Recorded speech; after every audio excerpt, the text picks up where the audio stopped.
10వ తరగతి పరీక్షలు మంగళవారంతో ముగిశాయి. చివరి పరీక్ష అయిన సోషల్ పరీక్ష రాసిన విద్యార్థులు ఆనందంతో కేరింతలు కొట్టారు. పరీక్షలు కఠినంగా లేవని, చాలా అర్థమయ్యేలా ప్రశ్నపత్రాలు ఉన్నాయని విద్యార్థులు సంతోషం వ్యక్తం చేశారు.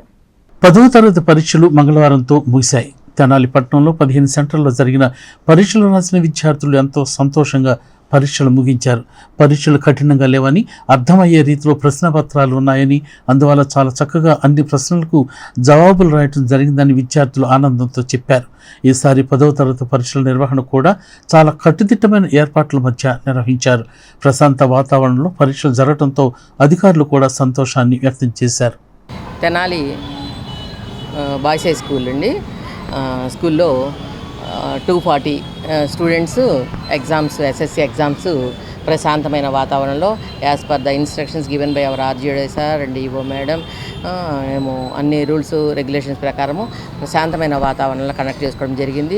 పిల్లలకు కావాల్సిన మౌలిక సదుపాయాలు సమకూర్చడంలో కానీ ఇంకెటువంటి ఇబ్బందులు ఏమీ లేకుండా ఏదైనా చిన్న చిన్నవి ఉన్నా కూడా మా నోటీస్ రంగానే దాన్ని మేము ఎమ్మటే రెక్టిఫై చేసుకోవడం జరిగింది. ప్రశాంతంగా జరిగింది. పిల్లలు కూడా చక్కగా ఎటువంటి ఆందోళనకు గురి కాకుండా ప్రశాంతంగా ఎగ్జామ్స్ రాసుకున్నారు. ఎగ్జామ్స్ ఇది కూడాను బాగా ఉంది. బాగా ప్రిపేర్ అయ్యాం, బాగా రాసుకున్నామని పిల్లలు కూడా హ్యాపీగా ఫీల్ అయ్యారు. కాబట్టి ఈ సంవత్సరం నా పేరు Shaik Momina Jasmine. I'm studying 10th class in Sri Nagarjuna English medium high school. మాకు ఎగ్జామ్స్ వచ్చేసి March 17 నుంచి స్టార్ట్ అయినాయి. ఈ రోజుతో ఎండ్ అయినాయి. సోషల్ అయితే ఈజీగానే వచ్చింది. సోషల్ అని కాదు, అన్ని సబ్జెక్ట్స్ కూడా ఈజీగానే వచ్చినాయి. బాగా రాసాయి. ఎక్స్పెక్టేషన్స్ ఏం లేవు. ఎన్ని వస్తే అన్నితో సాటిస్ఫాక్షనే.